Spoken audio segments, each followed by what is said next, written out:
ওখানকার স্মৃতিটা আমার এখনো মানে মনে আছে। কি সুন্দর পুকুরটা আমার মনের মধ্যে এখনো মানে মনে আছে আমার। কি সুন্দর এক অপূর্ব একটা পুকুর, তার সঙ্গে বাড়ি, অপূর্ব একটা বাড়ি। তো যাই হোক, বলে শেষ করে আমি কোরআন তেলাওয়াত করছি আর কি।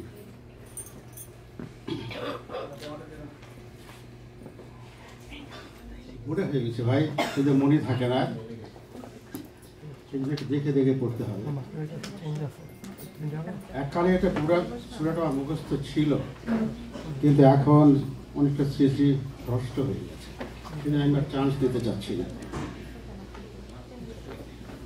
أعوذ بالله من الشيطان الرجيم. بسم الله الرحمن الرحيم. قاف القرآن المجيد بل عجبوا أن جاءهم منذر منهم فقال الكافرون هذا شيء عجيب أإذا متنا وكنا ترابا ذلك رجع بعيد قد علمنا ما نقصص الأرض منهم وعندنا كتاب حفيظ بل كذبوا بالحق لما جاءهم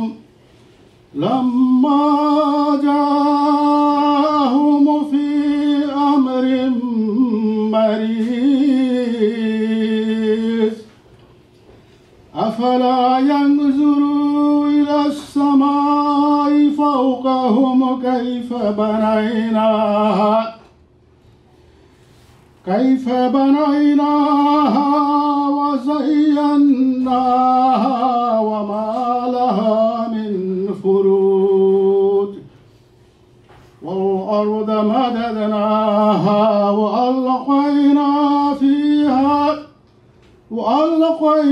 فيها رواسي وأنبتنا فيها من كل زوج بهيج এবং সেটা 1918 সালের শেষের দিকের কথা বা 1919-এর প্রথম দিকে। তারপরে 1920 সালে আমরা একটা গেট টুগেদার করলাম চাঁদের হাটের। তো লম্বা কথায় যাব না, যেটা আমি বলতে চাচ্ছি সেটা হচ্ছে, যখন আমরা ওই গেট টুগেদারটা করলাম 2020 সালে, তখন এই শুরু থেকে নিয়ে এর মধ্যে আমি একটা মেসেঞ্জার গ্রুপ খুললাম।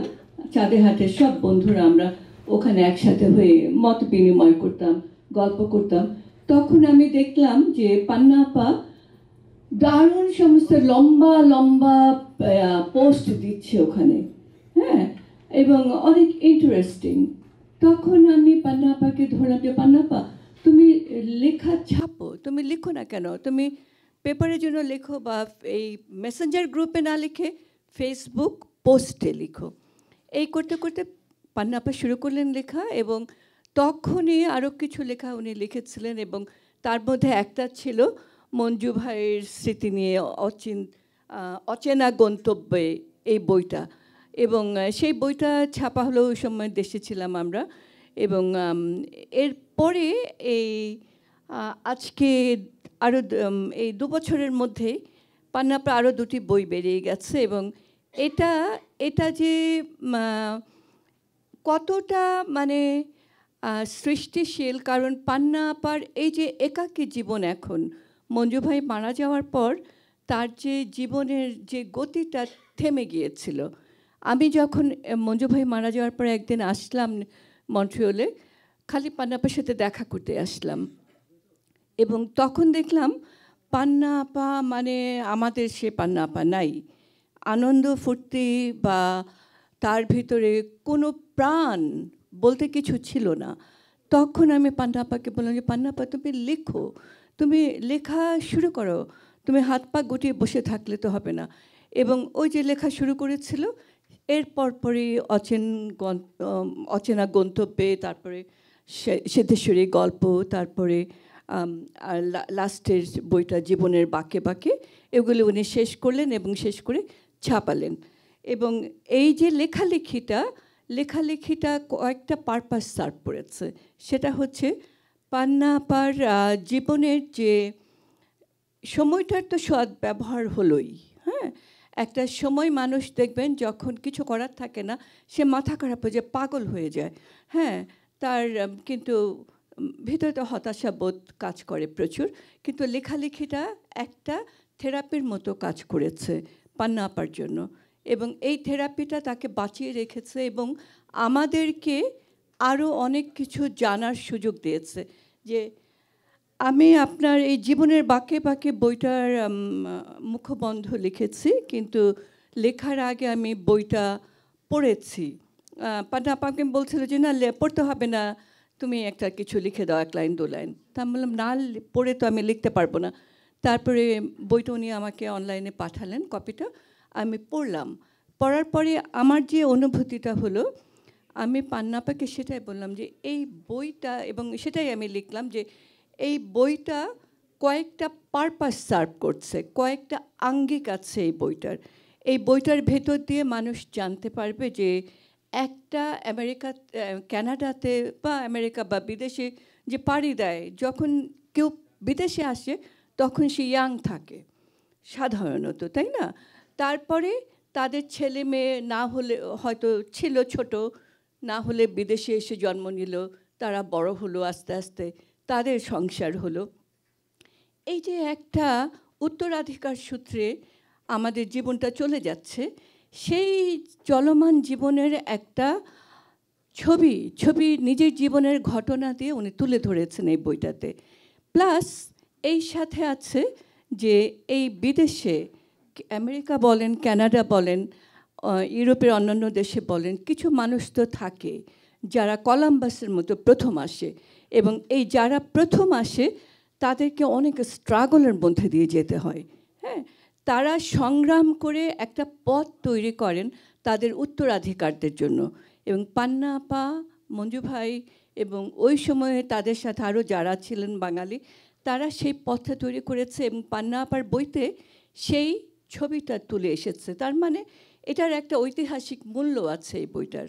হ্যাঁ, নিজের ব্যক্তিগত জীবনের কাহিনী বলতে গিয়ে উনি রস এবং কিছু দুঃখ ভারাক্রান্ত ঘটনার ভিতর দিয়ে যে জীবনের কাহিনীটা বর্ণনা করেছেন, তার মধ্যে আপনার কিছু উপদেশও আছে। আমি এই বইটার কথা বলছি বিশেষ করে। এই বইটার মধ্যে যেমন নারীরা কিভাবে স্বাবলম্বী হবে বা কেন তাদের স্বাবলম্বী হওয়া উচিত, এই ধরনের কিছু আলোকপাত করা হয়েছে। উনি বিস্তারিত আলাপ করেননি, বাট কিছু পয়েন্ট আছে। তো এইভাবে আমি দেখলাম যে এই বইটার অনেকগুলো আঙ্গিক আছে। হ্যাঁ, খালি একটা রম্য রচনা বা জীবনী তাই নয়। আচ্ছা, এগুলো গেল। এখন এই পান্না আপার একটা ব্যাপার আমি না বলে পারছি না, যে উনি খুব ছটফটে মানুষ। হ্যাঁ, ওনার কথা হলো যে আমি লেখা শুরু করব বা আমি কোনো একটা কাজ শুরু করব, সঙ্গে সঙ্গে করে ফেলবো। যেমন আমাদের যখন বাংলাদেশের একটা অনুষ্ঠান করার কথা হলো, একটা পুনর্মিলনী, তখন পান্না আপাকে খবরটা মাত্র দিলাম যে এটা হবে, উনি সঙ্গে সঙ্গে টিকিট কিনে যাওয়ার জন্য তৈরি। এদিকে আমরা ভাবছিলাম যে ওটা ক্যান্সেল করব, কিন্তু যাই হোক পরে ক্যান্সেল করিনি, কিন্তু ক্যান্সেল তো হতেও পারত। তাই এরকমই উনি যতগুলো বই লিখেছেন, বইগুলো লিখতে গিয়ে উনি তড়ি ঘড়ি করে একদম আমার এটা শেষ করতেই হবে, আমার এটা মাথার থেকে নামাতে হবে। হ্যাঁ, এরকম একটা করে আমি অনেক সময় বলি কি, পান্না আপা তুমি এই চ্যাপ্টারটা বা এই বিষয়টা আরেকটু রিভিউ করো, হ্যাঁ, আরেকটু ঠিকঠাক করে দাও, আরেকটু আবার লিখলে দেখবা যে আরও অনেক ভালো হয়েছে। কিন্তু পান্না আপার কথা হলো যে না, আমার এটা শেষ করতে হবে। যেমন উনি কালকে না পরশুও বলছিলেন যে আমার এটা শেষ হয়ে গেলে আমি বেঁচে গেলাম। তা আমি বললাম বেঁচে গেলাম মানে কি, তুমি আর লিখবা না, তোমার লেখা শেষ নাকি? তা এখন সেই কথা যতই বলুক যে উনি আর লিখবেন না বা ওনার এটা শেষ হয়ে গেলে বেঁচে যান, কিন্তু উনি ঠিকই লিখবেন, কারণ লিখতেই হবে। লেখাটাই হচ্ছে আমাদের জীবনে আমাদের যে একটা যেটা বলছিলাম প্রথমে, যে আমাদের থেরাপির কাজ করে এটা, এবং এটা না হলে আমাদের জীবনটা অর্থহীন হয়ে যাবে।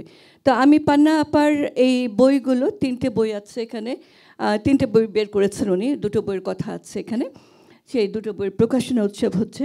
আমি দ্বিতীয় বই, এর আগের বইটি সিদ্ধেশ্বরীর গল্প আমি জানি, কিন্তু আমি বইটা থরলি পড়িনি বলে আমি এটা সমালোচনা করতে পারছি না, আলোচনা করতে পারছি না কোনো। তো আমি মাইক্রোফোন দিয়ে দিচ্ছি আমাদের উপস্থাপককে, এবং আমাকে আমন্ত্রণ জানানোর জন্য অনেক ধন্যবাদ, এবং আমার কথাগুলো মন দিয়ে শোনার জন্য আপনাদের সবাইকে অনেক ধন্যবাদ। Thank you. সুধীমণ্ডলী, মন্ট্রিয়াল থেকে যারা এসছেন, বিশেষ করে সাউথ শোর, নর্থ শোর, আমি জানি না ইস্ট শোর এবং ওয়েস্ট শোর, সবাই যারা এখানে এসছেন, এবং আমেরিকা থেকে যারা এসছেন, বিশেষ করে পান্না আপার মা, তার জন্য আমার বিশেষ শ্রদ্ধা আমি নিবেদন করছি। মিসেস লিজি রহমান তো কথাই বলে গেলেন, আপনিও ওয়েলকাম এখানে, এবং আপনি আসাতে আমরা খুব আনন্দিত বোধ করছি। পান্না আপা কে, এই একটা প্রশ্ন। আমি কিন্তু ওনাকে বেশি ভালো করে চিনি না। ওনার নাম প্রথম শুনেছিলাম যে আমাদের অত্যন্ত ঘনিষ্ঠ জনাব আবুল লাইসের সাহেবের কাছ থেকে। বলেছিলেন যে আমাদের এখানে একজন শিশু সাহিত্যকার, ওনার নাম হচ্ছে পান্না, কিন্তু পান্না ইসলাম বলেছিলেন মনে হয়। এখন দেখছি আপনার মেহের আফরোজ পান্না। তারপর একদিন কি প্রয়োজনের জন্য আমার গাড়িতে ওনাকে উঠতে হয়েছিল, হয়তোবা কোদিনেশ মেট্রো যেটা আছে প্লামান্ডন ভ্যান হর্ন এক্সিট, সেখান থেকে ওনার হোপ অফিসে বোধহয় উনি বলেছিলেন আমাকে একটা লিফট দেওয়ার জন্যে। তো গাড়িতে বসে আমি যখন গিয়ার চেঞ্জ করছিলাম, উনি বললেন যে না, এইভাবে তো গিয়ার চেঞ্জ করাটা ঠিক না, এটা তো আপনার ভুল হয়েছে। আমি তো আকাশ থেকে পড়লাম। আমি ভাবলাম যে কে এই মানুষটি যে আমার গাড়ি চালানো থেকে ভুল ধরছে। তখন আমি জানিনি যে হোপের সঙ্গে কিভাবে উনি যুক্ত। তবে ওনার বইতে আছে, দেখবেন আপনার, ওনার বাবা কানাডা থেকে একটা গাড়ি নিয়ে গিয়েছিলেন, মরিস মাইনার, এবং ওনার কৈশোরে উনি শেরেবাংলা নগরে সেটা ওনার ভাই মিস্টার ফারুকের সঙ্গে চালিয়ে হাত পাকা করেছেন। এখন বইটা পড়তে পড়তে মনে হচ্ছে না, তো ওনার একটা কারণ ছিল আসলে আমাকে বলার জন্যে।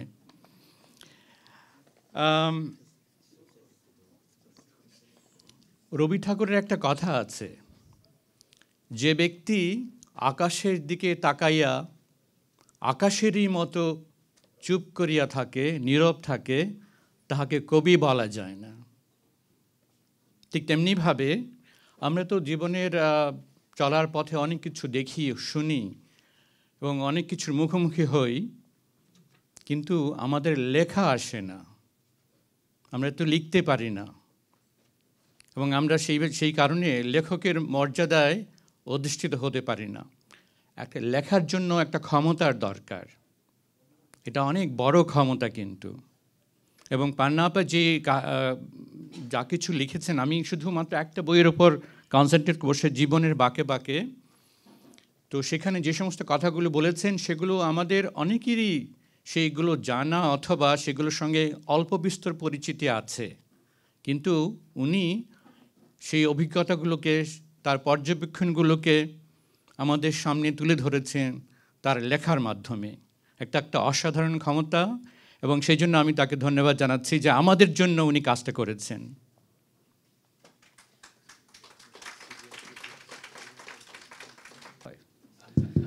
যাই হোক, আমি এখন চলে যাচ্ছি পান্না আপার বইতে।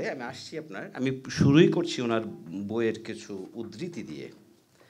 উনি বলছেন, দাদার রাজত্বেই চাচা চাচি ও ফুফুদের নিয়ে জমজমাট 51বর্তী পরিবারের দাদার প্রথম নাতনি আমি। একটু বেপরোয়া, ইচ্ছে নামের পাখির সাথে বোঝাপড়া নেই, যখন মন যা চায় ডানা মেলে দেয়। আপনি ডানা মেলে দিয়েছেন বলেই আজকে আমি এখানে দাঁড়িয়ে আপনার বইয়ের প্রকাশনা উৎসবে কথা বলছি, এবং আমাদের বিপুল অতিথিদের সামনে। তো সম্মানিত সুধী, আমি পান্না আপার আমি এই পর্যন্ত দেখেছি 3টি বই ওনার বের হয়েছে। আজকে বিশেষ করে এই বইটি নিয়ে আমাকে বলতে বলা হয়েছে। ওনার সিদ্ধেশ্বরী গল্প একটি বই আছে, ওটা আমি পেয়েছি, পুরোটা পড়া হয়নি। আমি আসলে এই বইটির উপরে কিছু কথা বলতে চাচ্ছি। বইয়ের ওপর আলোচনা কিন্তু খুব সহজ বিষয় নয়। আমাদের যারা প্রফেশনাল আলোচক থাকে, মানে শিল্প সাহিত্যিক, ওনারা বিভিন্ন জায়গায় প্রতিদিন অনেক বই উদ্বোধন অনুষ্ঠানে যান, ওনারা আপনার সামারিটা পড়েই কথা বলে আসেন। কিন্তু একজন আপনার যখন আলোচক বইয়ের ভেতরে ঢোকেন, অনেকগুলা বিষয় ওখানে কাজ করে, এই জন্য বইটি পড়তে হয়। আমি চেষ্টা করেছি আপনার এই বইটি একটু পড়ে, আমি পয়েন্ট বাই পয়েন্ট যাব না, আমি জাস্ট কিছু কথা বলতে চাচ্ছি যে আমরা মানুষ হিসেবে সারাক্ষণই আমাদের ব্রেন কাজ করে, আমরা ভাবি, চিন্তা করি। এই ভাবনা এবং চিন্তাগুলো আমরা যারা মানে লেখার মাধ্যমে প্রকাশ করতে পারি তারাই লেখক, এবং যারা সার্বজনীনভাবে এটা প্রকাশ করে তারা অনেক উন্নত মানের লেখক। এবং সার্বজনীনতা মানে হচ্ছে লেখাটা পড়ে তাই তো আমি তো তাই ভাবছি। পান্নাপাড়ি বইটি আপনার জীবনের বাঁকে বাঁকে বইটি পড়তে গিয়ে অনেকগুলো জায়গাতে আমি থমকে গেছি, তাই তো চিন্তার খোরাক জুগিয়েছে। ওনার স্ট্রাগল, উনি নতুন বাড়ি নিয়ে এসেছেন, সেই বাড়ির কথা উনি বলেছেন, লনের ঘাস পরিষ্কার করা, তারপর আইন কানুনের বিষয়, নানা বিষয় নিয়ে উনি এখানে এই বইটিতে উনি কথা বলেছেন। একটা স্মৃতিচারণ। আমাদের আগের একজন বক্তা বলে গেলেন যে পায়োনিয়াররা যারা পটটা তৈরি করে দিয়ে যান, উনি একজন পায়োনিয়ার। ওনার পথ ধরে এখানে মন্ট্রিয়ালে অনেকেই হয়তো ওনাকে অনুসরণ করেছেন। কিন্তু জীবনটা আসলে সবাই নিজেদের মতো করে তৈরি করে, তবে সিনিয়রদের দেখানো পথ থাকলে আমাদের যেতে সুবিধা হয়। উনি ঢাকা থেকে জার্মানি হয়ে মন্ট্রিয়ালে সেটেল হওয়ার যে সংগ্রামের কাহিনী এই বইটি পড়তে পড়তে আছে, এবং উনি হাতের রেখা নিয়ে কিছু কথা বলেছেন, এই বিষয়টা আমি একটু পরে আসছি। তবে ওনার বইতে যে ওনার যে স্ট্রাগলটা, সেই স্ট্রাগলটা কম বেশি আমাদের সবার এখানকার যে অভিবাসী জীবনে এক একজনের হয়তো এক এক রকম স্ট্রাগল। কেউ হয়তো অভিবাসন নিয়ে এখানে এসেছে, কেউ চাকরি নিয়ে এসেছে। আমার ক্ষেত্রে মন্ট্রিয়াল আসার মূলত কারণ হচ্ছে এখানকার আমার হেড অফিস এখানে, না হলে হয়তো টরন্টো, আমি ছিলাম টোকিওতে, ওখান থেকে এখানে আমি এসেছি। এখন ধরেন এই স্ট্রাগলগুলোর মধ্যে সবচেয়ে বেশি ভালো লেগেছে ওনার পুরাতন যে বন্ধু বান্ধব, তাদের প্রায় আমি দেখেছি অনেককেই আমি চিনি এখানে, তাদের প্রায় সবার নামে উনি নিয়েছেন, স্মৃতিচারণ করেছেন। কারণ আমরা কিন্তু বেরিয়ে উঠি একটা ক্লাস্টার গ্রুপের সহায়তার মাধ্যমে। ইভেন আমাদের ছোটোবেলায় বাড়িতে যখন আমরা বলি এটা আমাদের কাজের বুয়া বা তাদের সবারই কিন্তু অবদান থাকে, ফলে সেই অবদানগুলা লেখনীর মাধ্যমে তুলে আনা একটি বিরাট বিষয়।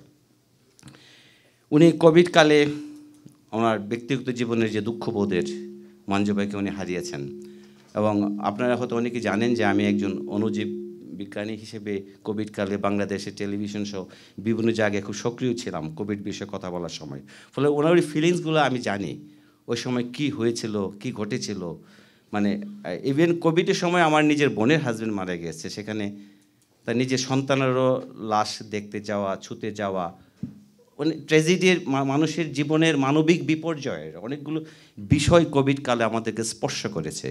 এবং পান্না আপা তার নিজের ব্যক্তিগত অভিজ্ঞতা, যে ছুঁয়ে দেখতে পাচ্ছি না, কেউ কাছে যেতে পারছে না, এই বিষয়গুলি কিন্তু দারুণভাবে ফুটিয়ে তুলেছেন। এবং ওই সময়টি আমরা কঠিন একটা সময় পার করেছি, এবং সম্ভবত 2021 সাল পর্যন্ত ওই সময়টা আমাদেরকে বিলম্বিত জীবনযাপনে বাধ্য করেছে। ওনার বইয়ে একটি ইন্টারেস্টিং তথ্য উনি দিয়েছেন উইল সংক্রান্ত। আমি আপনাদের বলি, বইটা যারা পড়বেন তারা একটু বিভ্রান্ত হবেন, এই জন্য একটু ক্ল্যারিফিকেশন দিতে চাচ্ছি। আপা বলছেন যে উনি যখন হসপিটালে ছিল একজন ওনাকে বলেছেন যে উইল 10 বছরের বেশি থাকে না। তথ্যটি ঠিক নয়, কারণ এই যে আমি বললাম যে চিন্তার খোরাক, উনি এটা লেখার পর আমি আমার নোটারি, 2জন নোটারির সঙ্গে কথা বলেছি, ও নো, আপনি যদি মডিফিকেশন করতে চান তখন নতুন করে করতে হবে, যদি মডিফিকেশন না করেন এটা মানে অ্যাজ ইট ইজ কন্টিনিউ। কাজে এটা একটি তথ্যগত বিভ্রান্তি, অনেকে হয়তো তড়িঘড়ি করে নিজের উইলটি চেঞ্জ করতে যাবে, কিন্তু ব্যাপারটি এরকম নয়। আপা তার একাকিত্বের বিষয়ের ফাঁকে ফাঁকে দেশ বিদেশ ঘুরেছেন। উনি মক্কা মদিনায় গিয়েছেন, তুরস্কের আমাদের ইস্তাম্বুলের বাইজেন্টাইন সম্রাট, অটোমান সাম্রাজ্যের রাজধানী, তার বসফরাস প্রণয় নিয়ে রেখেছেন। উনি আমাদের কানাডার পার্শ্ববর্তী আমেরিকার, আমরা যখন এই দিক দিয়ে বর্ডার পার হই, ওখানকার পিকনিক করার, ওখানকার সবুজের কথা বলেছেন। আমাদের মন্ট্রিয়ালের আশেপাশের বিভিন্ন সিনিক জায়গাগুলোর কথা বলেছেন। বেদনার সঙ্গে সঙ্গে এই যে ভ্রমণের যে বিষয়গুলা, উনি একটি, আমি কি বলবো, সামগ্রিক চিত্র উনি বইটির মধ্যে তুলে ধরেছেন। ওনার আরেকটি বিষয় আমার মানে খুব আগ্রহ জাগিয়েছে, হাতের রেখা, এবং ওনার জীবনের সঙ্গে আমি দেখলাম খুব করুণভাবে একটি জোড়া লাগানোর বিষয়, যে হাতের রেখায় অনেকে বিশ্বাস করে, অনেকে করে না। হাতের রেখায় ওনার মঞ্জু ভাই 52 বছর থেকে 72 বছর পর্যন্ত, মানে 20 বছর জীবন বেশি পেয়েছেন হাতের রেখার ক্যালকুলেশনের কারণে। আমি এই জিনিসটি আমার কাছে গুরুত্বপূর্ণ মনে হচ্ছে আমার নিজের কারণে। আমার 2 হাতের আয়ু রেখা খুব ছোট, মানে এই অবস্থায় এখানে আমার থাকার কথা না, কিন্তু আমি কিন্তু আছি। এবং এটি একটি মানুষের আপনার নিউরো ট্রান্সমিশনে এক ধরনের আলোড়ন তৈরি করে, যে আসলে তো দেখি। আমি একবার আপনার ঢাকাতে একদম খুব বিখ্যাত হস্তরেখাবিদ আমার হাতে দেখে বলছে যে আপনি তো এখানে থাকার কথা না, আপনি তো উড়বেন। সেটা ধরেন এখান থেকে 20-25 বছর আগে, তাই তো হলো। এখন ধরেন এটা দেশি কিংবা প্রবাসী, সবার জন্যই সন্তানদের বিচ্ছিন্নতাকে সহন করার মন মানসিকতা সময় থাকতেই তৈরিতে মনোযোগী হলে ভালো।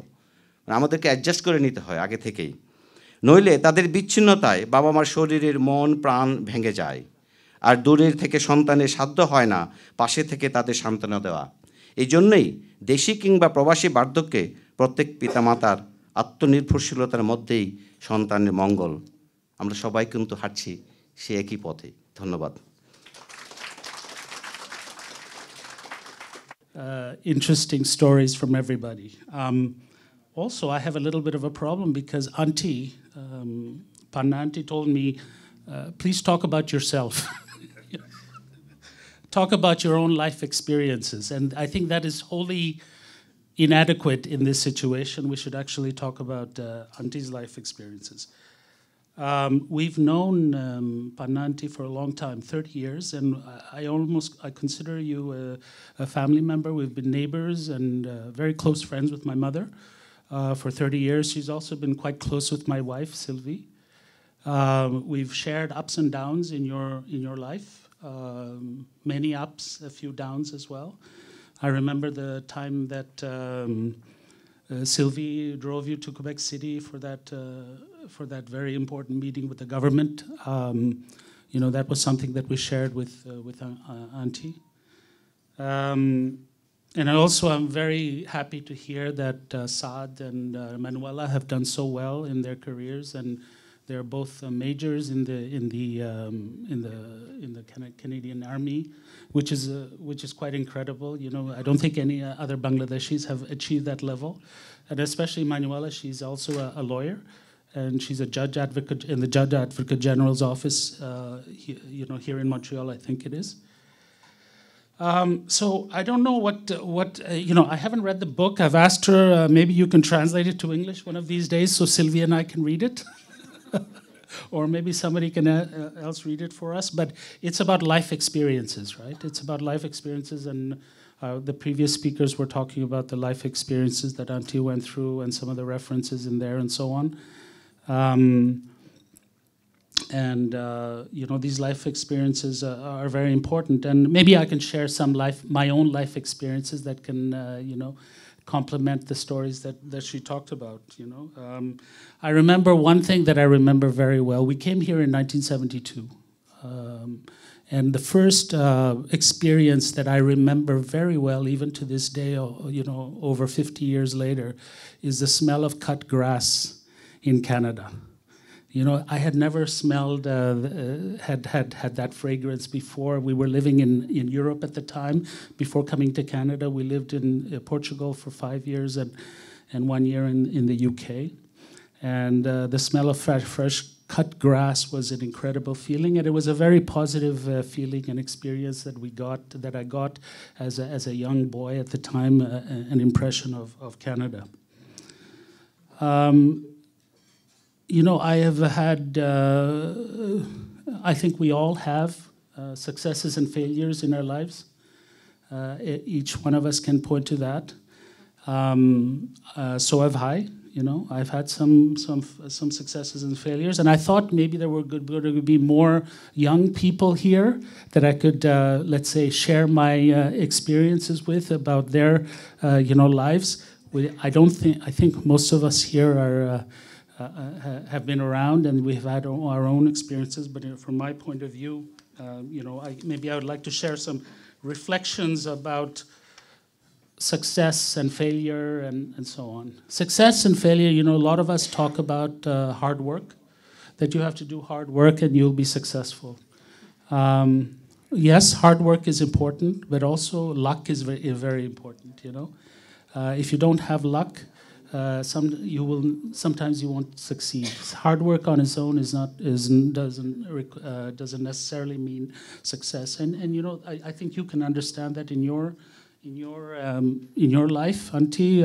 You know, you worked very hard. You had built up a very good business, and it was an unlucky situation that caused it all to go away, unfortunately. So luck is very important. Also, friendships are very important, I think, which is one thing that I didn't focus enough attention on in my life, which is to nurture friends, to develop new friendships, to nurture old friendships, because it's not only important for your spiritual life, but it's also important for your professional life. Without people helping you, you know, it's very hard to succeed. Yeah. And in my case, I've had 3 or 4 very wonderful gentlemen in my career that helped me so much that without them, you know, I wouldn't have achieved, you know, 1/10 of the whatever success that I have achieved in my life. It's also important. I think confidence is very important, you know, and to be able to show that you're confident is a very important thing. I think this is a key to success. প্রকাশিত হয়েছে 60-এর বেশি বই। আমরা একজন গ্রন্থকার যার 3টি বই প্রকাশিত হয়েছে এখানে। আমি ছোট করছি না কাউকে, কিছু বলছি না, কিন্তু 3টি বই প্রকাশিত হয়েছে, আমরা একটি মোড়ক উন্মোচন করছি। তাজুল ভাই, কতগুলো মোড়ক উন্মোচন করতে হবে আপনার? 60-এর অধিক। আলহামদুলিল্লাহ। আসছেন তাজুল মোহাম্মদ ভাই, আমরা শুনবো ওনার কাছ থেকে কিছু কথা। আব্দুল্লাহ ভাই, একটু গাড়ির কথাটা আমি বারবার বলছি। নিসান কিক একটি গাড়ি লেফট সাইডে আছে, এটা লেফট সাইডে আছে, কেউ প্লিজ একটু যদি সরিয়ে রাখেন। Nissan kick. Okay, thank you.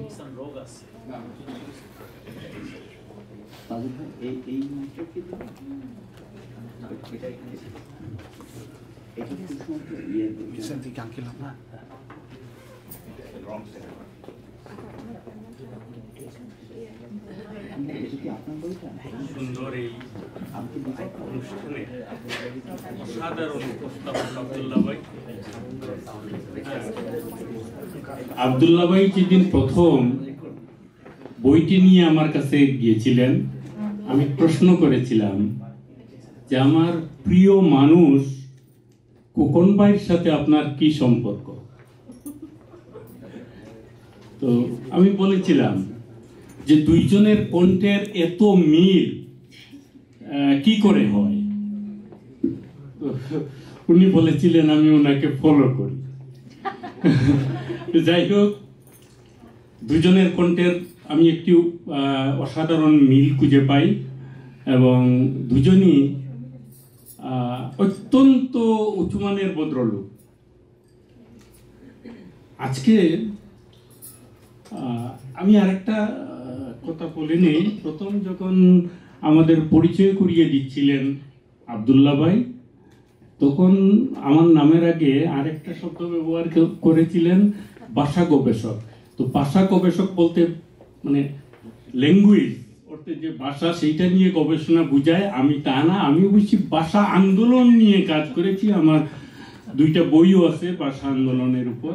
তো একটু মানে যাতে ভুল বার্তা না যায়, আমি সেই কারণে কথাটা বললাম।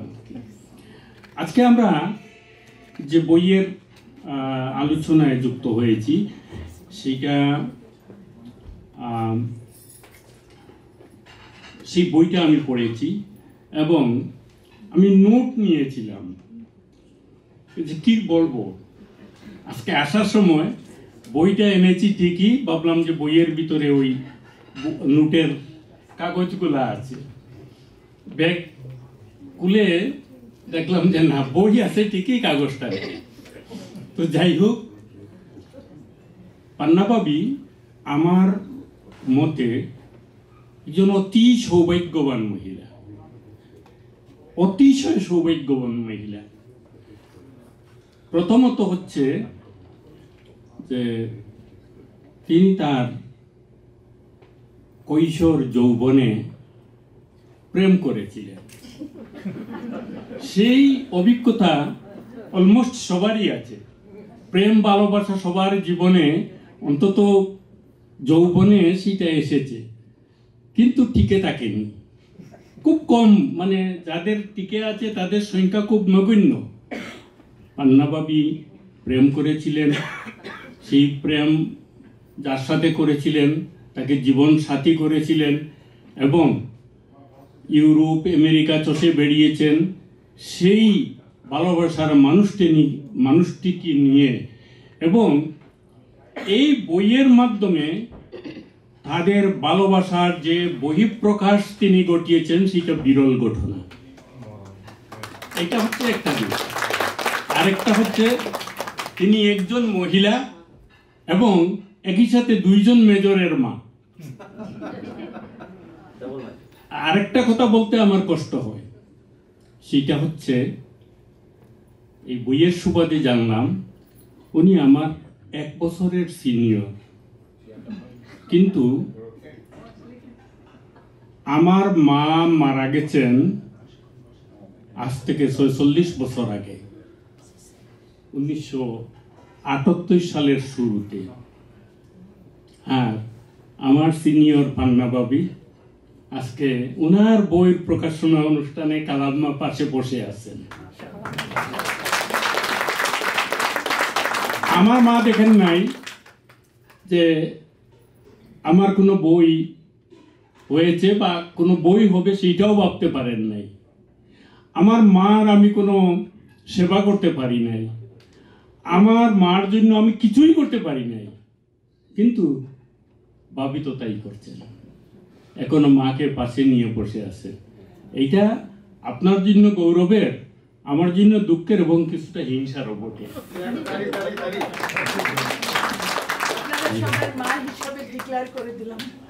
অবশ্যই অবশ্যই অবশ্যই। Economics department.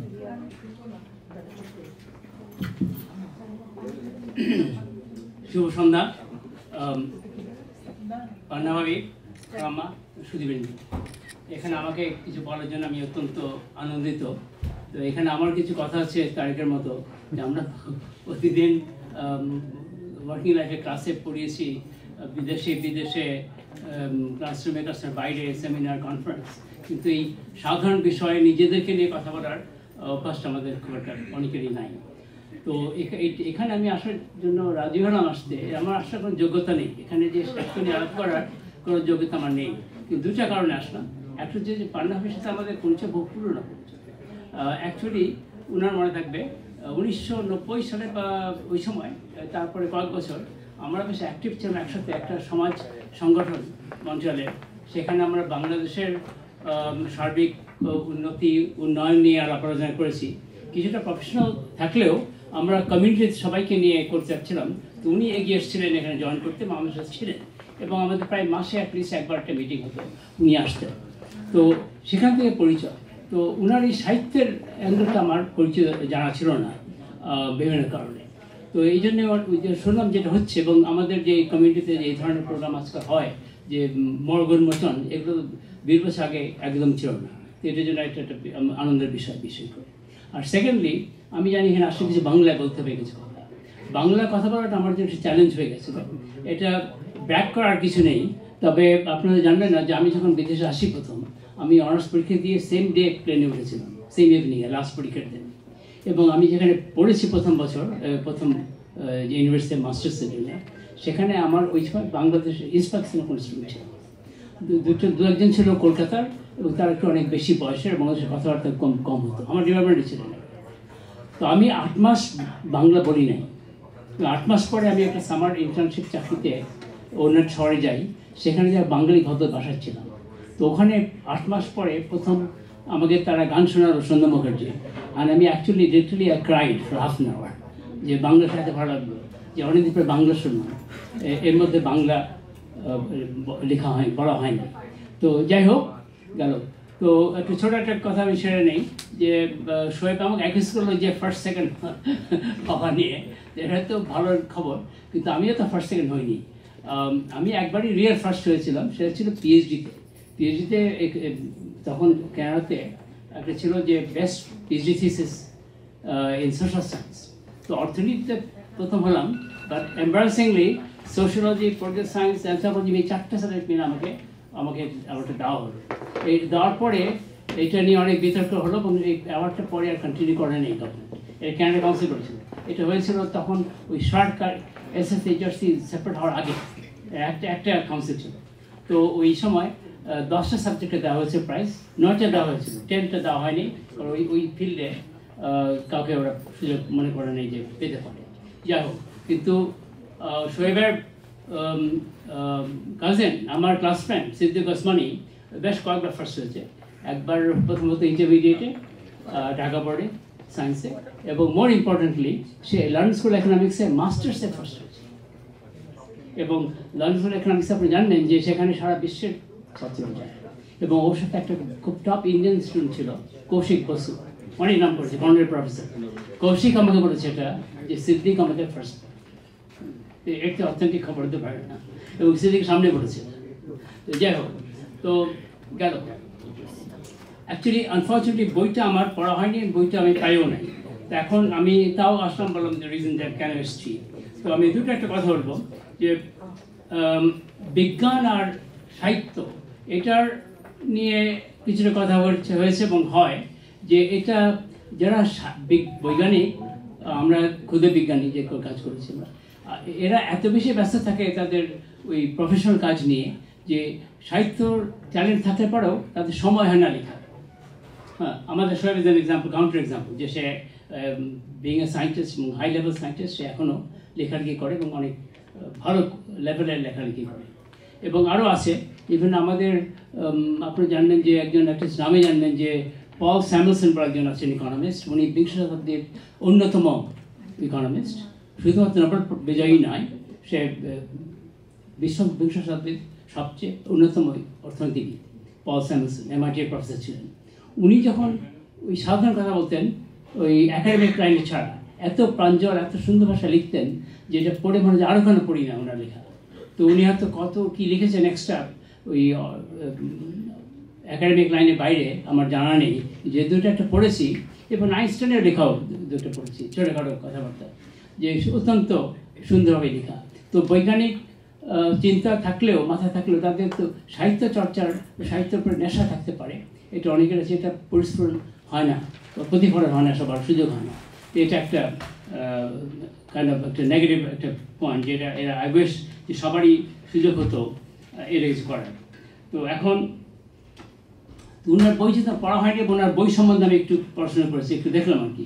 তো সেখানে তো আপনারা সবাই জানেন যে উনি কৈশোর থেকেই সাহিত্যের ওনার আকর্ষণ ছিল, এবং অনেক লিখেছেন, এবং সেগুলোর কথাবার্তা এখানে বলা হয়েছে।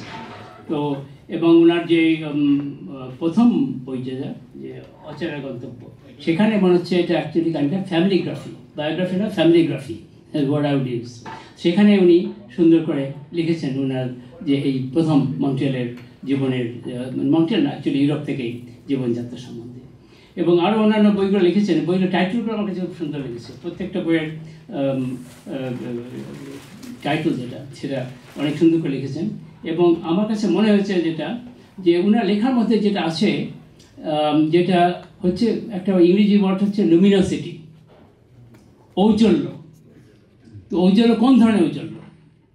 চাঁদ সূর্যের ঔজ্জ্বল্য তো অনেকটা তাপটা বেশি ভয়াবহ হয়ে যায়, সবসময় এটা বহন করা যায় না, এনজয় করা যায় না। কিন্তু চাঁদের হাসি এটা তো অনেক কমনীয়তা আছে, এবং সেখানে ওনাদের একটা সংকলন আছে যেটা চাঁদের হাট। তো আমার সেটা অড লাগলো যে চাঁদ তো একটা ইউনিক, অ্যাটলিস্ট পৃথিবীতে আমাদের একটাই চাঁদ আছে, আমি জানি যেটা। তো হাট হয় কীভাবে? আমি মাঝে মধ্যে অনেক গ্যাদারিংয়ে যাই, দেখি যে আমাদের সমসাময়িক বয়সের কাজিন মধ্যে দেখি যে ওই কেউ আসে, পরিচয় করে দেয়, এই তোমার দাদা একটা। তো ওরা বলে, আমরা বলি যে তোমার আসল দাদা তো এটা, আর বাকিটা আমরা দাদার ফ্যাক্টরি এখানে। তো চাঁদের তো ফ্যাক্টরি নেই, এখন চাঁদের হাট কেমন করা হয়? তো অবভিয়াসলি সাহিত্যিকের মনে সবসময় না হলেও একটা চাঁদই যথেষ্ট আর আলোক বিতরণ করতে পারে, যেখানে মনে হয় যেন হাজারটা চাঁদ আছে, লাইক এ গ্যালাক্সি। আমন্ত্রণ করেছিলেন এবং পান্না ভাবিও অনেকবার ফোন করেছিলেন এখানে জয়েন করার জন্য। তো আমি আসলাম। তো এখন পান্না ভাবির সাথে আমার কেমনে যোগাযোগ হলো সেটাই আমি প্রথমে বলতে চাই, এবং তার আগে আমি পান্না ভাবি না বলে মেহের আপা ডাকবো। এইটা হলো নতুন kinship terminology that I use for my students. Okay, so কি জন্য এটা বলছি আমি? আমরা যে টার্ম অফ কিনশিপ ইউজ করি সেটা ডিফারেন্স আছে between western world and the non western world. আমি যদি কাউকে সম্বোধন করি এখানে তার নাম দিয়ে, এটা কিন্তু অপমানজনক মনে হয় আমাদের কালচারে।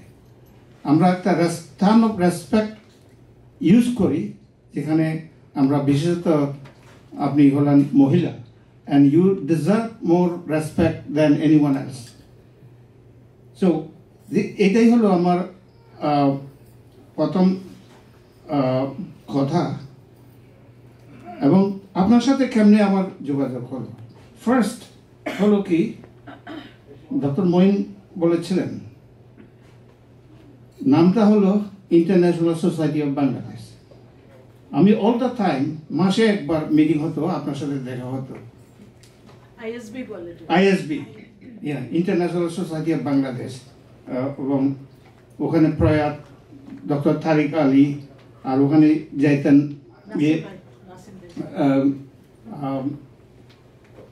আমরা হিটু ভাই ডাকি, আবুল শের, ডক্টর আবুল শের, উনি আরো অনেকেই আমরা প্রথমে শুরু করেছিলাম যে এই বাংলাদেশের জন্য কি কি ধরনের প্রোগ্রাম করা যায়, ইন্টারন্যাশনাল ডেভেলপমেন্ট থেকে আরম্ভ করে সব কিছু।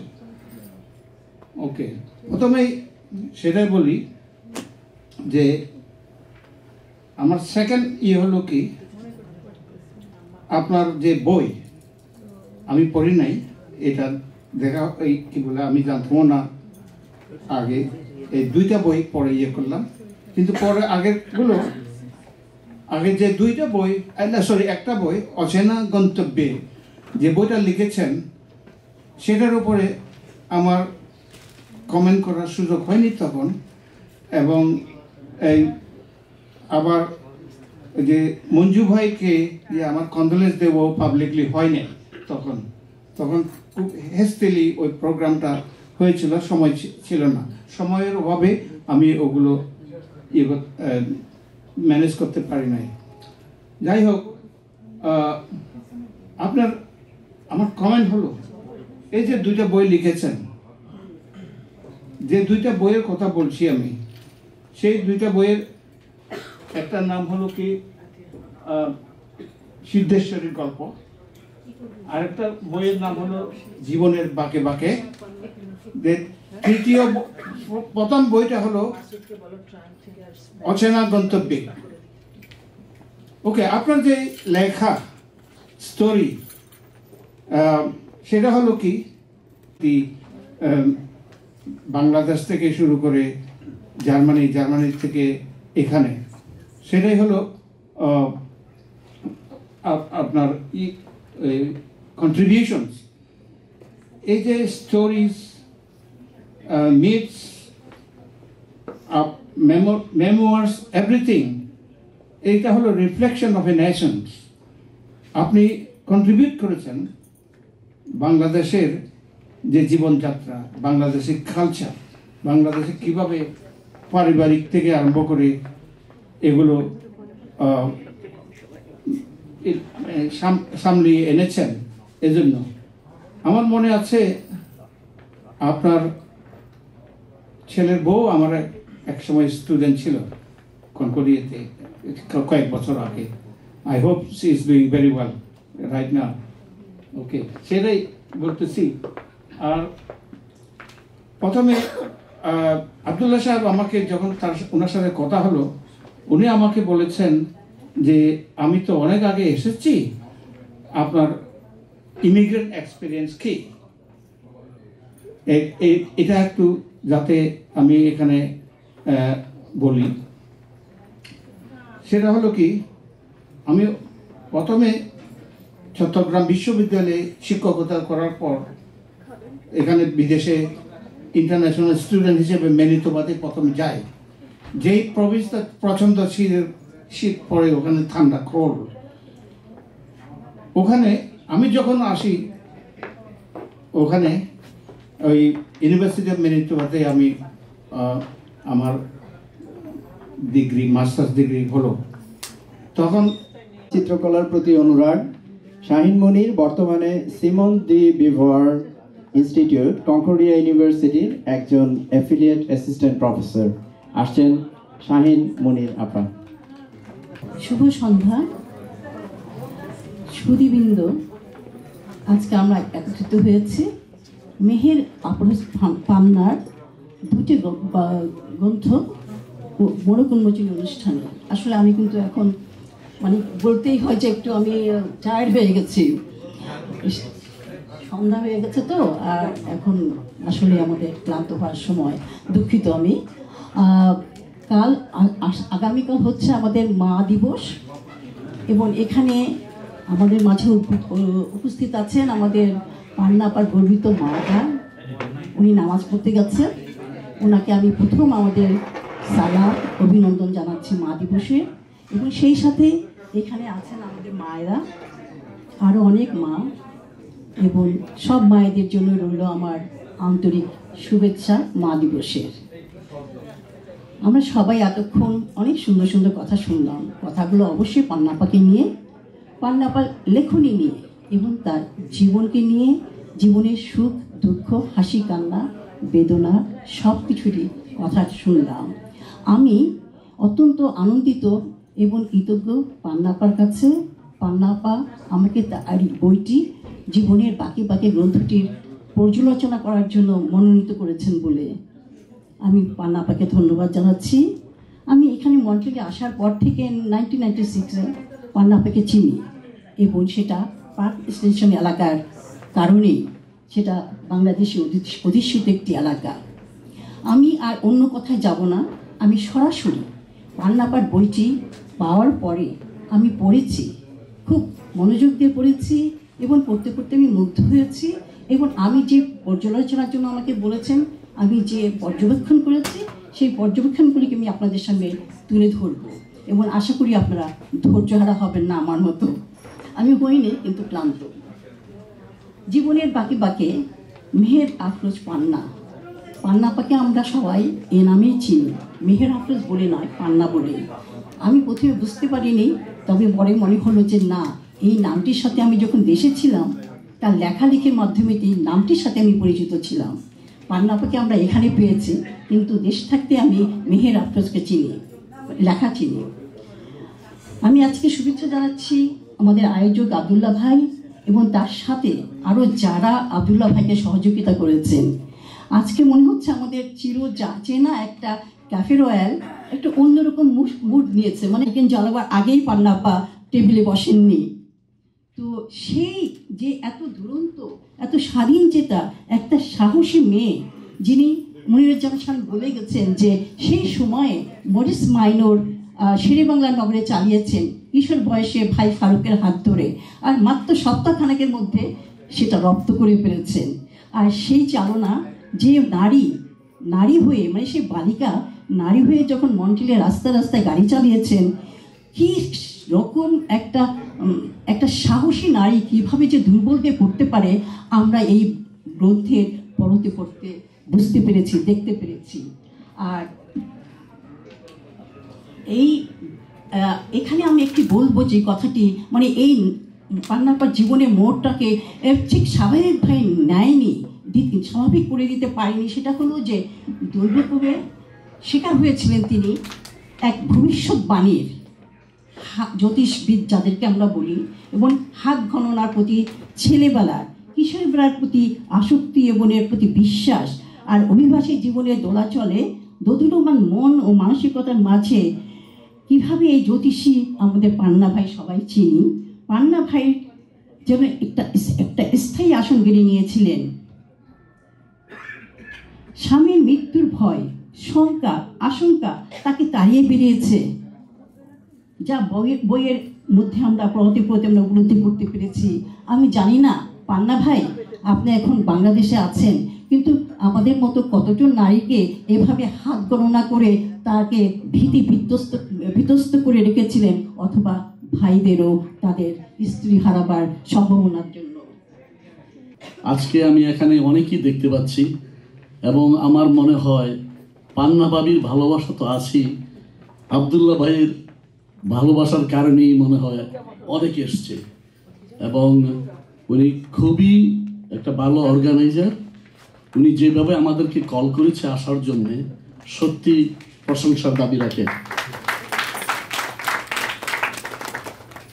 তবে আমাকে যে জন্য বলা হয়েছে এখানে আমি জানি, আমি পূর্ববর্তী বক্তারা সবাই বড় বড় অনেক স্কলার, সেই হিসাবে আমি একদম নগণ্য একজন ব্যক্তি। তবে পান্না ভাবির সঙ্গে বা সাউথ শোরে যারা আছে, সাউথ শোরকে যারা সিদ্ধেশ্বরী তৈরি করেছে, সেই হিসাবে আমি অনেক ঘনিষ্ঠ। মঞ্জু ভাই এবং পান্না ভাবির সাথে আমাদের সাউথ শোরের অনেকই ঘনিষ্ঠ সম্পর্ক। আমি ওনার প্রেমের কথা যখন বলেছে, ওই সুবাদে আমি বলবো, উনি মঞ্জু ভাইকে হাজবেন্ড হিসাবে বা বন্ধু হিসাবে যে শ্রদ্ধা এবং ভালোবাসা এবং যেভাবে সেবা করে গেছেন, সেটা অতুলনীয়। আমরা নিজেরা কাছে থেকে দেখেছি। মঞ্জু ভাই যখন অসুস্থ হয়ে গেলেন, আমি শর্ট করেই বলি, উনি যখন বাইরে যাওয়ার জন্য আর ওনার ক্ষমতা ছিল না, কষ্ট হতো, ভাবি কিভাবে ওনাকে এন্টারটেইন করে রাখবেন। সেই জন্য আমাদের কয়েকজনকে রীতিমতো উনি দাওয়াত দিতেন, রান্না বান্না করতেন, কষ্ট করে রান্না করে, যাতে আনন্দ দিতে পারি। উনি ভালোবাসতো ব্রিজ খেলতে, আমরা সবাই যেতাম ওনার কাছে, ব্রিজ খেলতাম, ওনাকে আনন্দ দিতাম। উনি প্রতিটা ক্ষেত্রে মঞ্জু ভাই কিভাবে ভালো থাকবে, উনি কিভাবে একটু আনন্দ করতে পারবে, উনি কিভাবে ওনার ব্যথাটাকে ভুলে থাকতে পারবে, সব সময় সেই চেষ্টা করে যেত। একদিন আমার মনে আছে, সিগারেট খাওয়াটাকে আমি অনেক ঘৃণা করি, মঞ্জু ভাইকে অনেক বলতাম সিগারেট খাবেন না, সিগারেট খাবেন না, কিন্তু উনি লুকিয়ে লুকিয়ে সিগারেট খেত। ভাবি দেশে যাবে, আমাকে বললো আসেন একটু। আমি আসছি, গিয়ে দেখি ভাবি 2 কার্টুন সিগারেট নিয়ে আসছে। আমি তো ভাবি মহারাজ যে আপনি সিগারেট নিয়ে আসছেন 2 কার্টুন, ওনার জন্য ওরা তো নিষেধ করি সিগারেট খেতে।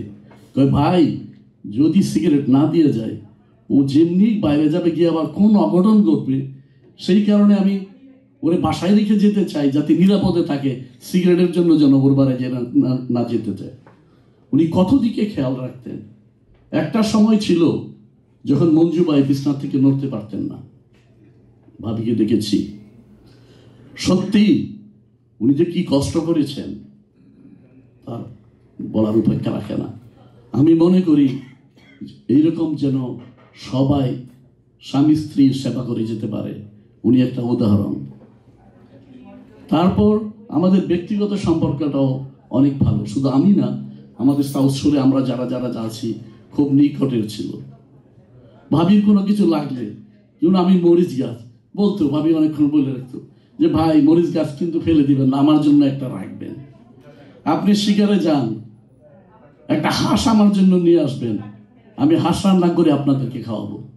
উনি অনেক কষ্ট করতে পারে, অনেক দৌড়াদৌড়ি করতে পারে।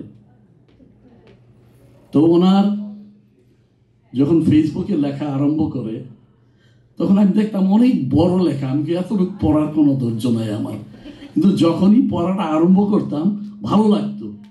সত্যি উনি জীবনকে নিয়ে লেখাপড়া লিখতেন, ওনার জীবনে যা ঘটেছে, আমাদের সাথে কি ঘটেছে বা দেশে ঘটেছে, এগুলি নিয়ে উনি লিখতেন।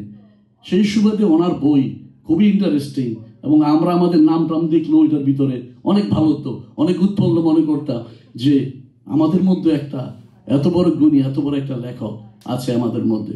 সেজন্য পান্না ভাবিকে অনেক অনেক শ্রদ্ধা জানাই, এবং আপনার ভবিষ্যৎ জীবন যেন সুন্দর হয়, আপনাকে যেন আমরা সাহায্য করতে পারি যে কোনো ব্যাপারে, সেই দয়া করে। ধন্যবাদ, সবাইকে ধন্যবাদ দিয়ে, আবারও আব্দুল ভাইকে অনেক অনেক ধন্যবাদ দিয়ে।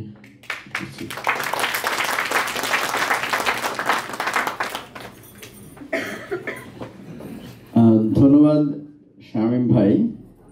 আপনি একাডেমিক না, কিন্তু আপনি একাডেমিকের মতোই তো কথা বলে গেলেন। So thank you so much. খুব ভালো লাগলো আপনার বক্তব্য। তো এতক্ষণ তো সব বক্তব্য শুনলাম, আমি এখন একটা রিয়েল লাইফ এক্সাম্পল বলি। পান্না আপার তো একটা বড় পাঠক মহল আছে, যারা নিয়মিত লেখা পড়েন তারা অনেক সময় হয়তো অনেকে দেখেছেন। তো আমি একটা রিসেন্ট কমেন্ট পড়ছি, ওনার একজন সুফিয়া নামের একজন পাঠক, সে লিখছে, পান্না আপা আপনার আকাশের ঠিকানায় লেখা চিঠিটা এখন আমাদের কাছে। নিঃসঙ্গতায় স্মৃতিতে কথা বলার কি দারুণ লেখনী। লিখতে লিখতে যখন বুকের কষ্টটা কান্না হয়ে ঝরে, তখন মন বুঝে নেয় এখন এমনি শুধুই স্মৃতির ছায়াসঙ্গী। ভালো থাকবেন। তো এরকম পান্না আপার যে লেখনী, ক্ষুরধার লেখনী, এবং বড় একটা দর্শক পাঠককুলকে উনি মহাবিষ্ট করে রেখেছেন। আপনার লেখনী আরও সমৃদ্ধ হোক। আমন্ত্রণ জানাচ্ছি সিদ্ধেশ্বরী গল্প আর জীবনের বাঁকে বাঁকে দুটি বইয়ের লেখক মেহের আফরোজ পান্না আপাকে কিছু কথা শেয়ার করবার জন্য।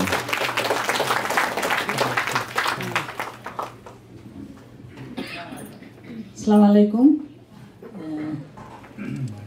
সুধীজন, বন্ধু, ভাই বোন, ছোটরা, এত বক্তৃতার পরে আমি যে কি বলবো, তবুও বলি, যা দেখি তাই লিখি। ছোটবেলায় আমাদের 51বর্তী পরিবারে প্রচুর লোক থাকতো, মানে 30 জন। তো আমার দাদা আব্বা অল্প অল্প বিস্তরটাতে যা হতো তাতেই খাওয়াটা হতো। তো ডিমটা আমার খুব প্রিয়। মনে পড়লো এখন, যেটা রেডি করে আনছি হয়তো কিছুই বলা হবে না, মনে পড়লো এখন যে আমার বললেই তো একটা বকা খাওয়া। আপনারা সিদ্ধেশ্বরী বই দেখলে বুঝবেন যে আমি কথায় কথায় বকা খাই, এবং আমি কি অপরাধ করলাম সেটাও আমি জানি না। আমার আব্বা যখন আমি স্কুল থেকে আসলাম, আব্বা ধরে নিয়ে আসলাম, আব্বা আমি কি করছি, তুই কিও করতে পারবি না, জাস্ট বসে থাক। তা এরকম আর কি। তো ছোটবেলায় আমি ওই বকা খাওয়ার ভাই বেশি কথা বলতাম না, একটু লিখতাম, ওই আমার লেখা। তো 30 জন মেম্বার, আমাদের বহু বহু কাজিন আছে, আমার দাদার ভাইস্তা ভাইগনা সব ওই ঢাকা ইউনিভার্সিটি পড়তো, আর ওখানেই থাকতো। সিদ্ধেশ্বরী একটাই বাড়ি, আমার দাদারা সব গ্রামে। তো আমি ওই আমার দাদা, আমার ডিম খুব পছন্দ। তো সব কিছুই অল্প অল্প হতো আগের দিনে। এত একটা মুরগি হলে ওই পাখাটাই পাইতাম আমি, ওই প্রয়োজনে, মানে বড়রা রান, তারপরে হইতে হইতে পায়খাটা আসতো। তো এই জন্য পাখাটা আমার এখনো প্রিয়। এত বড় মুরগিটা আমি এখনো খেতে পারি না, পাখাটাই খাই, অভ্যাস হয়ে গেছে আর কি। তো ছোটবেলায় লিখলাম যে দাদার বাড়ির মানুষ অনেক, ডিম যদি করে তাও অর্ধেক। এই ছিল আমার ক্লাস 6-এ, মানে লেখাটা আমার ফুপু পেলো। এবং এরপরে অনেক কিছু ছিল, বাট ডিমের কথাটা এরকমই ছিল, ডিম যদি রান্নলো তাও অর্ধেক, মানে অর্ধেক করে দিত আর কি সবাইকে, 15টা ডিম রান্না করে। তো যা দেখি তাই লিখি, যা শুনি তাই। এখন অবস্থা এরকম হয়েছে যে নাজুল যখন ছোট ভাইয়ের মতো আমার, তো আমার বাড়িতে গিয়ে আমার আম্মাকে দেখে বলে, খালাম্মা আপনি বড় না আপনার মেয়ে বড়? সব সময় ঝগড়া হচ্ছে আমাদের, 2 মিনিট কথাই হয় না, 2 মিনিট 5 মিনিট তারপরেই ঝগড়া হয়। আমার আম্মা আমারটা মানে না, আমি আমার আম্মারটা মানি না। দেখেন এখানে কথা বলতেছে, আমি কথা শুনতে পাচ্ছি না, পিছনে পাঠাচ্ছি, যাও ওইখানে একটা বিছনা করে দিচ্ছে, ওখানে শুয়ে থাকো, আমি রাত 2টার আগে যাবো না, আমি তো জানি। তো যা হোক, তো আমার আম্মা বলে, ঝগড়া করতে করতে বলে, এগুলি কিন্তু তুই লিখতে পারবি না, খবরদার এটা কিন্তু লিখতে পারবি না। মানে যাই ঝগড়া হোক, কেউ কোনো কথা বলে। আমার বন্ধুরাও যারা আছে, যখন অনেক কথা বলে, যেমন বুলিন আমার এক বন্ধু, বেগম জিয়া হচ্ছে ওর মামি, আপন মামি, তো কিছু কথা বলতেছিল, আমি শুনতেছিলাম, হঠাৎ করে বলে, পাহান নয়, এটা যদি তুমি লেখো আমার কিন্তু ঢাকায় যাওয়া হবে না। সবাই খুব ভীত, মানে আমার সাথে কথা বলার পরেই মনে হয় এটা যদি লিখে দেয়। তো যাই হোক, আমি কেন 80-র দশক থেকে কথাটা লিখছি এই জীবনের বাঁকে 80-র দশক, কারণ 80-র দশকে মিরাবেল এয়ারপোর্টে আমি আমার ছোট 2টা বাচ্চা নিয়ে মঞ্জুর সাথে ল্যান্ড করি। তারপরে যাদের সাথে দেখা হয়েছে, কথা হয়েছে, হারাই গেছে। করতে করতে আমি সাউথ শোরে এসে ঠেকি। এইখানে যারা ছিল এরা যেন মনে হলো সিদ্ধেশ্বরীর এক একটা পার্ট, এক একটা সদস্য। এদের সাথে আমার জীবনটা না সিদ্ধেশ্বরীর মতো জড়িয়ে গেল একবারে, এবং সেই জন্যই তাদেরকে ছাড়া আমি কিছু চিন্তাই করতে পারি না। তো যাই হোক, আজকে যারা এবং আমি যখন লিখি তখন আমি ওই জায়গাতেই থাকি, আমি মানে আর আশেপাশে দেখি না। কাজে আজকে গতকালও আতিয়া, আমার এখনকার যারা সবাই সবসময় আশেপাশে আছে, তারা হচ্ছে আতিয়া, নাসরিন, খুব শান্ত মানুষ। আতিয়া বই পড়ে আর বলে, পান্না পা আমার কথাটা একদম লিখলা না, এটা কেমন কথা, আমি সবসময় তোমার কাছে থাকি। তো আমি বলি যে দেখো, যেই সময়টাই আমি লিখছি সেই সময়টা তো তুমি ছিলে না। এবং আজকে যাদের সাথে আমাদের এখানে হয়তো পরিচয় হয়েছে, এই হয়েছে, কে জানে যে তাদের সাথে আমার জীবনের নৌকা অন্যদিকে বইবে, হয়তো পিছনে আগামীতে যখন লিখবো তো পিছনের নতুন কথা হয়তো লিখবই না। তো আমি যখন লিখছি আমার সেই সময়টার সাথে যদি পার হয়েছে ওদের কথা লিখছি।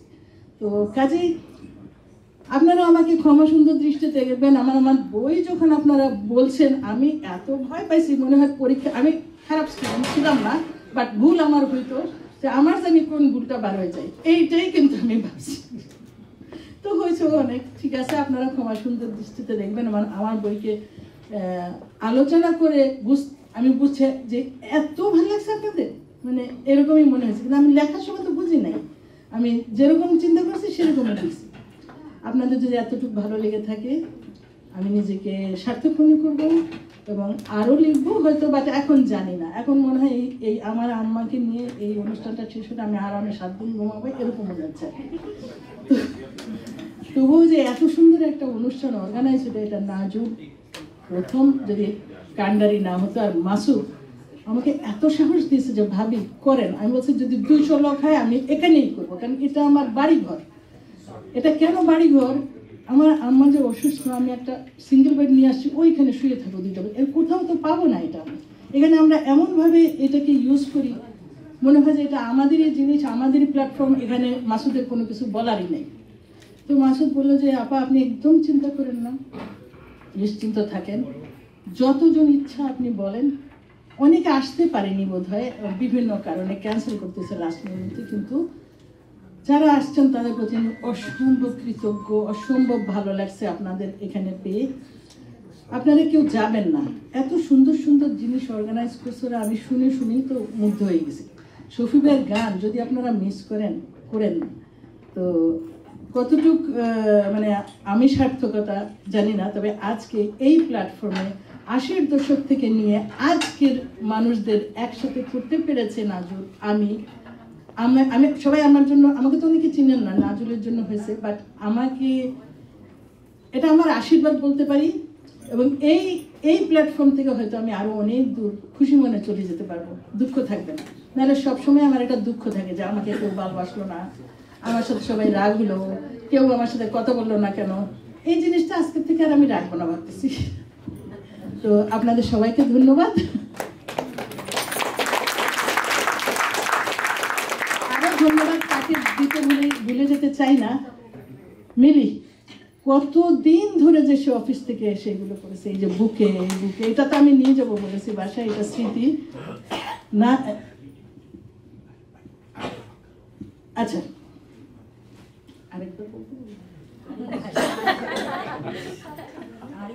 হ্যাঁ আমি আসতেছি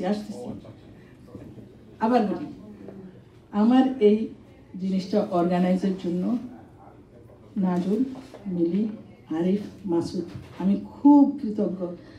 আরিফের তো মানে শেষ নাই, ও যে এই সাউন্ড সিস্টেম নিয়ে যে আসে কাজের পরে, এটা ভুলে যায় ওটা ভুলে যায়, আবার এটাকে সার্থক করার জন্য সে যা, আমার মনে হয় ভবিষ্যতে যদি আমি কোনো প্রোগ্রাম করি কোনো সাউন্ড সিস্টেম রাখবো না, আরিফকে বলবো যে তুমি শুধু ক্যামেরা নিয়ে আসো আর চিল্লায় গান করো, সবাই শুনতে পাবে, কারণ ওর এই কষ্টটা আমি আর নিতে চাই না। আর মিলি তো দেখছেন এগুলি সমস্ত মিলি কাছ থেকে এসে সেগুলো করেছে। আর নাজুলের কথা তো বলাই নেই। আর মাসুদ অক্লান্ত পরিশ্রম করেছে, সমস্ত আইডিয়া ওর, সব কিছু ওর, কী করবো সেটা ওর, কেমনে চলবো সেটাও ওর আইডিয়া, সবই ওর মেনু, ওর সব কিছু। তো আপনাদের সবাইকে ধন্যবাদ। হ্যাঁ আসেন ভাবি, আপনি এখানে আসেন। আমার তারা ভাবি কি বললো বুঝলেন? খালাম্মাকে একটা বই দিয়ে আসলাম ঢাকায়, অচেনা গন্তব্যে, দুটো বই। তারা ভাবির আম্মা খালাম্মার কাছে কিন্তু আমাদের কাচ্চি বিরিয়ানি শেখা, আমরা ছোট ছিলাম, একেবারে ছোট 30 বছর, সবাই 30 বছর আগে পরে উনি আমাদেরকে এই দল ধরে কাচ্চি বিরিয়ানি শিখিয়েছিলেন, এই আর কি। তো সবার সাথে পরিচয় হবে আস্তে আস্তে।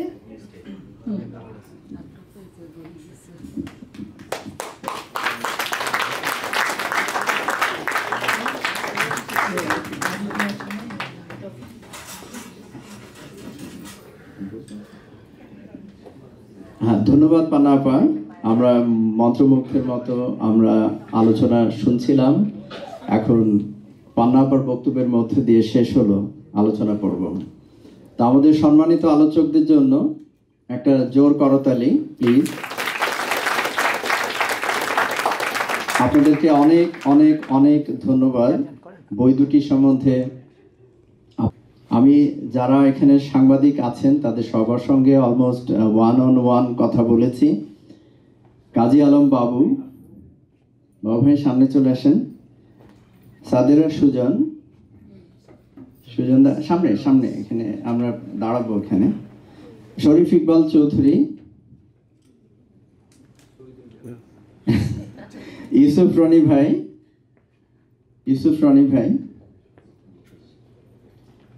অপুদা আসেননি, গোপেন দা প্লিজ, আর সবুর আব্দুল,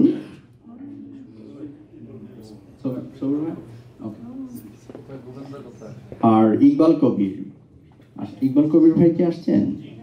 আসেন প্লিজ, সামনে চলে আসেন।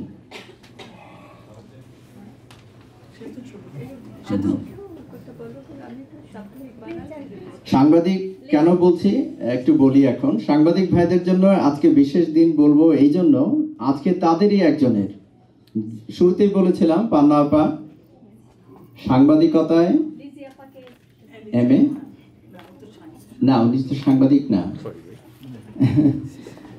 তো বলছি এই জন্য যে আজকে তাদের একজনের বইয়ের মোড়ক উন্মোচন অনুষ্ঠান, এবং সেই জন্য আমরা সবাই এসেছি।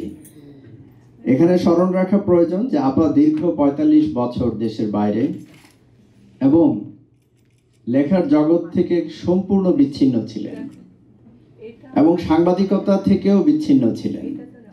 সেই অবস্থায় আজকে পরিণত বয়সে আবার যখন লেখার জগতে পা রাখলেন, গল্পের এত সব ক্যারেক্টার, স্থান, কাল, পাত্র, 45 বছর ব্যাপ্তি সব মনে রেখেছেন, সেটাকে আবার একের পর এক সাজিয়ে ভিন্ন মায়াজালে পাঠককে মহাবিষ্ট করে রেখেছেন।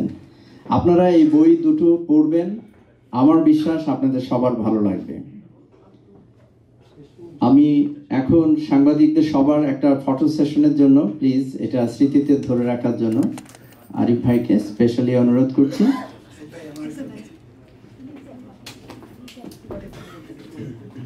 লিজা আপা চলে আসেন আপনি, আপনার সঙ্গে সেই